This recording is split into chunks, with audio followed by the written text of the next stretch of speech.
Josh Kroenke asked Erling Haaland question as Edu tasked with nightmare Arsenal striker hunt. Arsenal will again be up against Erling Haaland and Manchester City in a fight for another Premier League title as questions over the striker position rage on after a transfer window which failed to land a new center forward. The perfect striker. Do they exist? Yes, and their name is Erling Haaland. Yet that does not help Arsenal in any way, considering the Norwegian is already at their title rivals Manchester City with little sign of him leaving even for Real Madrid, who decided instead to take on Kylian Mbappe. Haaland looks untouchable both on the field and off the market. As Arsenal look to take on their juggernaut of a Premier League title challenger once again this season, Kai Havertz is the man seemingly tasked with being the primary striker for the Gunners. The German did not appear to be that player when he arrived last summer, but has grown into the role throughout the previous campaign, and his numbers have helped sway the argument in his favor.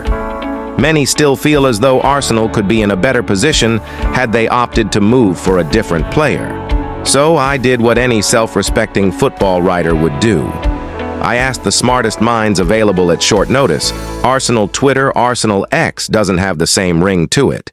In short, the question was, of all the strikers Arsenal could have signed in the past 3 years, who would be starting for us right now? Now, there is some nuance to this, because naturally, some responses included names like the aforementioned Haaland, who realistically is not an expectation that would have seen that happen. He was destined for City or Los Blancos and not Arsenal, especially with the Gunners at the time of his move being outside the Champions League. Beyond these types of suggestions, however, there were some other well-known names. The first is One Football that London knows to have been of interest to Arsenal earlier in the year, but a move never materialized for them or any other club, Viktor Gyökeres. The Swede finished the previous campaign with 39 goals and assists in 33 league games for Sporting CP. Ridiculous. The issue for clubs appeared to be twofold.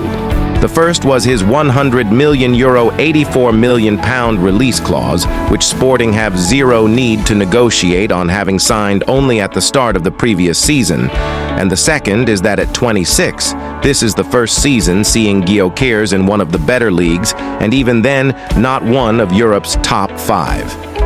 As someone with a soft spot for Austrian side Red Bull Salzburg, I watched Jonathan Soriano in his mid to late 20s rack up a goal tally of 155 in 4 seasons, and were it not for European Golden Boot rules, he would have been rivaling Lionel Messi and Cristiano Ronaldo.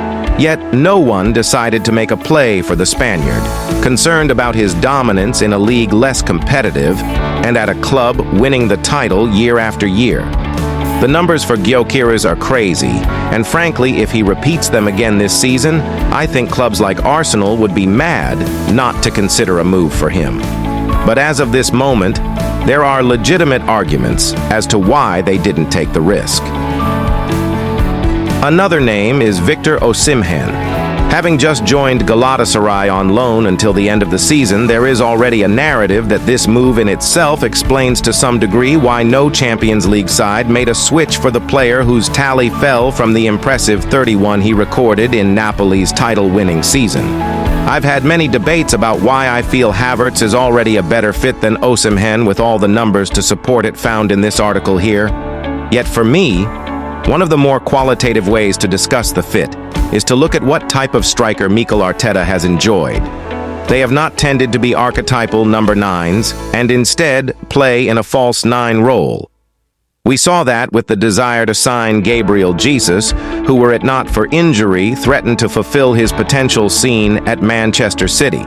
Then comes in Havertz, who when played through the middle has a league goal contribution record better than 1 in 1, which, and I will die on this hill, is better than Haaland's from last season. Just saying. Arteta moved on Pierre-Emerick Aubameyang because of a host of off-field reasons, but there was certainly evidence that his style did not fit where the Spaniard was going, and he moved Alexandre Lacazette on too soon after. Another name that was indeed linked to Arsenal, and there appeared to be a fair amount of interest in him at the time, was Dusan Vlahovic. The Serbian joined Juventus instead in a move which never seemed realistic for Arsenal because of the then 21-year-old's desire to join the old lady. The numbers since then should perhaps make Arsenal fans smile. It is worth noting that Havertz had a non-penalty expected goal tally of 11.6 last season and outperformed this by scoring 12 non-penalty league goals.